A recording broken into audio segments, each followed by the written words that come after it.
Hello, and welcome back to the Excedo Playback Podcast. Today we're changing it up a bit. In celebration of Women's History Month, we have a special interview with Pernilla Wraneus, Excedo's VP of People and Culture, and Sadie Groom, founder and CEO of both Bubble Agency and Rise. For those of you who are unaware, Rise is an organization that focuses on fostering gender diversity within the broadcast and media tech space through mentoring programs, networking events, and more. If you want to learn more, there will be a link in the description of this episode. Without further ado, let's take a listen to their discussion.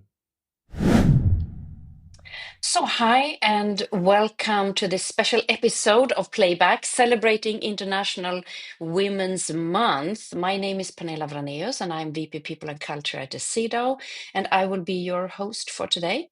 I'm very honored to have Sadie Groom, founder and CEO of Bubble Agency and founder of Rise Women in Broadcast, as my guest today. So, welcome, Sadie. Thank you. Thank you for having me.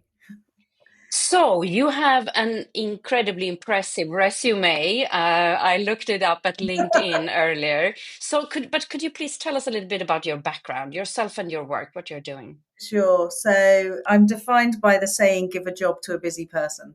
Um, Okay. so obviously I run Bubble Agency, which is a PR marketing and events agency, which is 25 years old this year. And we concentrate on media technology, sports, AV, and physical security, with offices on the east and west coast of the US and also in London. So that's one big chunk of what I do. And then also I'm the founder and CEO of Rise, which is for women in broadcast and now also for women in AV. So we launched into the AV sector at the start of February, ISE.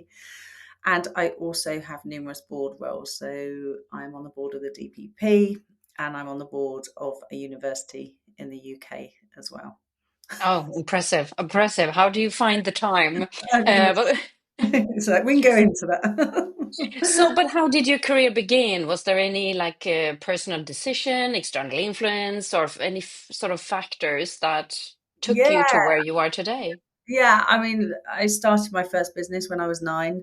And I realized something. I grew up in a very small village, and I realized that all of the villagers were sending Christmas cards to all the same people. And so I started selling a service where they would drop all their Christmas cards at my house and I would collate them all and then I would just put them into people's doors rather than everyone having to go around and do it. Oh, So, that's impressive. so that was my first business. And then I graduated. I went to university. I graduated my degrees in religious studies, which obviously is quite unusual, but also didn't really sort of lead me to any jobs, unless I wanted to be a nun or a teacher. And I didn't want to do either of those. But I'd always wanted to work in journalism, and I. Being a go-getter type person, I wrote to all the main women's magazines in the UK. And I thought I'll start at the top and see where I get. And I was very lucky because the PA to Alexandra Schulman at Vogue had an old auntie called Sadie. And it's quite an unusual name. And so she said, right, we have to see this girl. And so I did work experience at Vogue for 3 years. And having always wanted to be a journalist, I realised when I was there that actually I wanted to be on the other side of the fence. And so I loved meeting all the PRs and working in their marketing department. So that was the point I decided that was what I was going to do. And so I went to work for a very small PR agency that PR'd printing presses, so the massive big printing presses that make newspapers. So I went and worked for them, and my boss at the time was amazing. And he said to me, you will own your own agency within 10 years. And I think I did it in about 6. So, Oh, wow. so then got into media and I left there, loved it, but being very ambitious, thought I'm going to stay here for 14 months and then go and find something else. And I became marketing manager of an events company that owned Televisual magazine. And from there, I then went to a specialist publisher in the media and entertainment sector and did a short time there and then ended up as European PR manager at Avid. So that was sort of my way into this sector. And I got made redundant from Avid. They laid off about 20% of their staff. And but it was with the promise that I could have the contract wherever I went to. And then one big deciding factor, I had a interview with an agency, and the guy that interviewed me was so disrespectful to me, and I walked out of there, and I phoned my parents and said, right, I'm going to do it myself. And my parents have always owned their own businesses, and so they were delighted, and it was sort of like, oh, thank God you've decided to do it.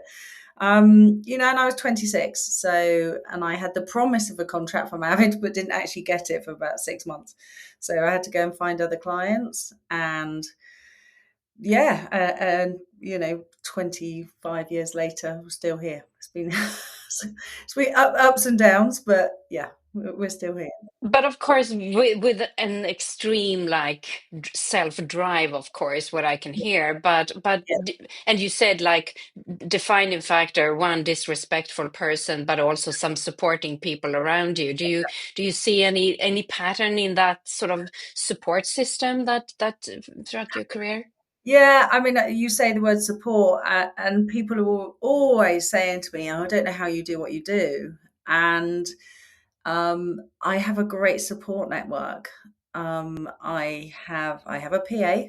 I have a cleaner. I have a son, and he's now 15, but I've always had nannies and people to help me, and my husband's been very supportive of what I've done.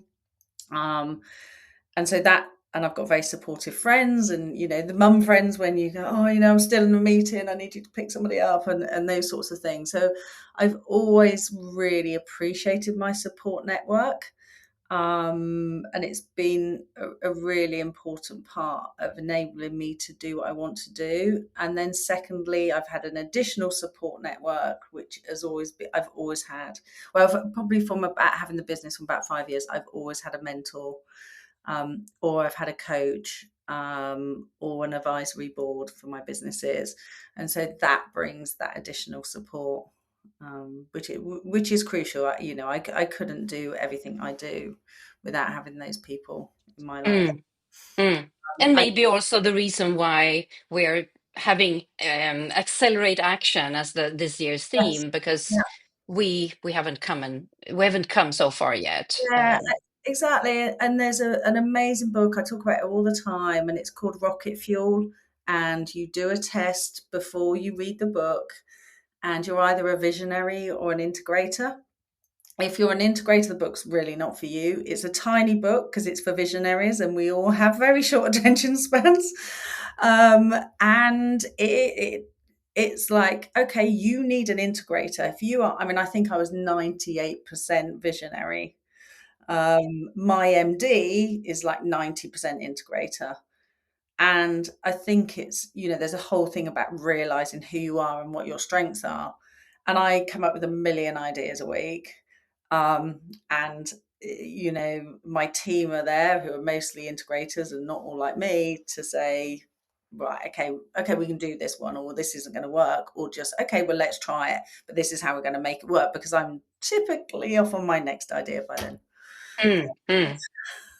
So when we're recording this interview, then this is part of ACIDA's recognition for International Women's Month, and this year's global theme, as I said, is like accelerate action. And yes, looking at your LinkedIn profile, as we've already sort of identified, you are very much about sort of encouraging initiatives to promote and Mm. strengthen women to help them build their careers. So 2017, I think you founded Rise. What Yeah. was the idea behind that, and the decision, and what is the general idea about Rise? The general idea.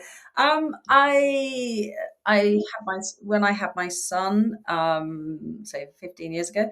I think that's when I really started to notice the lack of women in the industry, but also lack of respect, lack of knowledge about us. When I was pregnant, I had a lot of comments around, oh, you'll lose your brain, are you going to give up your business, how are you going to cope?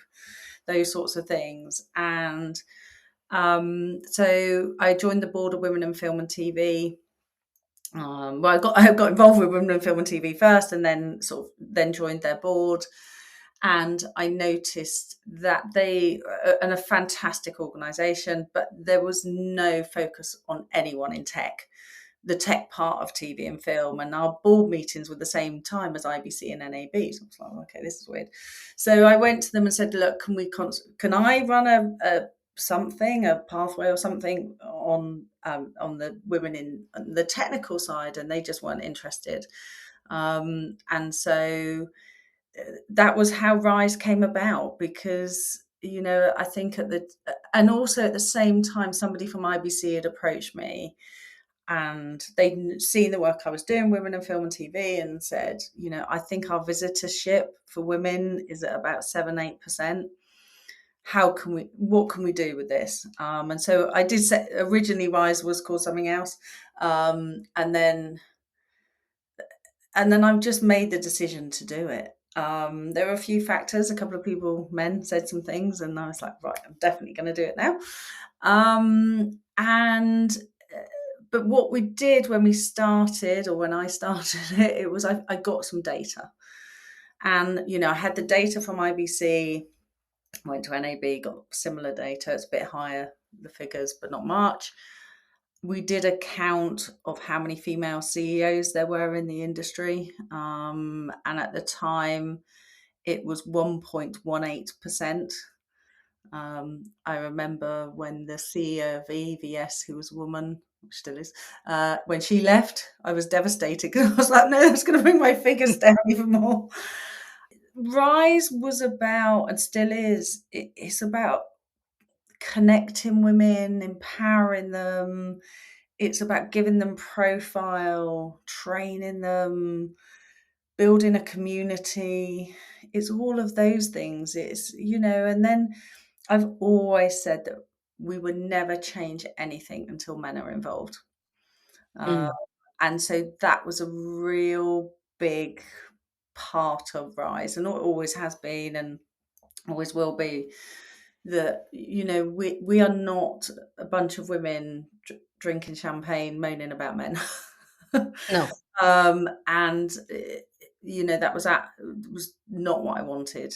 And so we launched the mentoring program, because we realized we had to do something that was concrete, and we realized that mentoring was the biggest thing, because other women kept coming up to me and saying, how can I be involved? What can I do to help? And it's like, oh my God, you could be a mentor. So so that was how it started. And it was really, what kicked it off. And how many people have you had in your programs over the years? I think it's over 500 now. Oh, wow. Yeah. So we obviously started it in the UK. We then went to Europe. Then it was Australia that took it on next. Then the US. Yeah. So it's a global program now. And what impact have you seen then for the past 7 years, except for numbers? So you started on with the data, and how has that sort of changed over this time? It's gone up. Since then we've had various surveys done by Coretta Research, have helped us with that. I think because there's obviously the vendor side, and then there's the broadcasters. Females on a C-suite level is around 20. I think it's 25% on the content side, and it's about 18.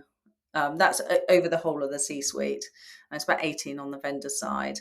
I will always say that those figures are always going to be like that. I think I call it the Daily Mail lens, because I know somebody, a fantastic woman at Sky, who was interviewed when she was 6 months pregnant and got the job.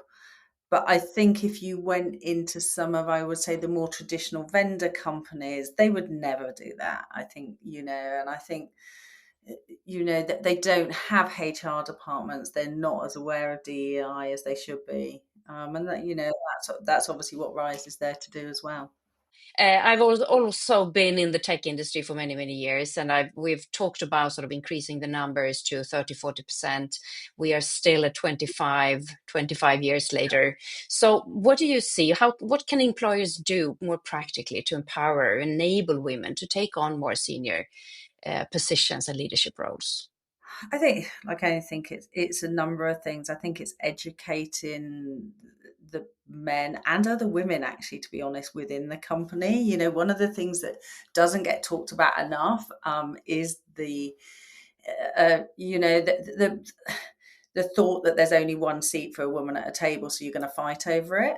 I think that's Mm, going away a lot, but there is that still does exist. So you know, some women we've had it. They just say, I'm fine. I've done all right. You know, so I'm not going to get involved. So you know, so everybody needs educating, and I think, you know, if you take the figures from McKinsey and Deloitte, that, you know, companies are more profitable if they have a diverse leadership team. And, you know, and the minute you say that, it's like, oh, okay, fine, you know, good, right, we do something about it. So what do we do about it? I think educating people, you know, people around the rest of the team, allowing them to come on to Rise programs. You would be shocked the amount of companies that say you have to take it as a day's holiday to do a Rise program. I mean, that is just wrong. You know, all of our programs are free, and so it's not cost, you know, okay, they might have to travel there, but, you know, cover their travel expenses, cover, you know, allow them to have the time off as part of their personal development plan. I think thinking about, you know, when you're hiring, don't hire the people that look like you. mm, Hire different, you know, open your mind to what other people could bring. um, Giving them opportunities. Speak, you know, one of my things and the reason we launched the Rise Awards was around profile of women. So how do you find the women that are in the industry? Because if I was to come into this industry, and we have had this, women have come in, you know, junior women have come into the industry and said, well, I can't see any other women. They've gone to IBC and gone, oh no, I don't want to work in this. And so they've left the industry. mm, That's not what we want. So we do have something called Panel Plus, which we're going to be encouraging men to say no to speaking opportunities if there are no females on the mm, panel. You know, make that pledge to say no, just no. You know, and you do have to think differently. And you might, you know, men, it's like CVs and job applications. You know, men will, if they can do 50% of the job, they'll apply for it. Women won't apply for a job unless they can do 90% of it. And it's the same for speaking engagements. It really is. So, you know, just say, actually, do any of you want to be on this panel? Or do you want this speaking opportunity? And do you know what? We're going to support you through it. You know, we could give you some training, we'll hold your hands through it, you know, all of those mm, things. You know, allowing them to have, you know, leadership experience, you know, allow, you know, I obviously, as I said, I'm on 2 boards, and I got there because I tried going on smaller boards first. And it was, you know, committees. So yep. ensure that the women are on these sort of subgroups within the company. Let them sit in on a board meeting so that they understand what the C-suite are doing.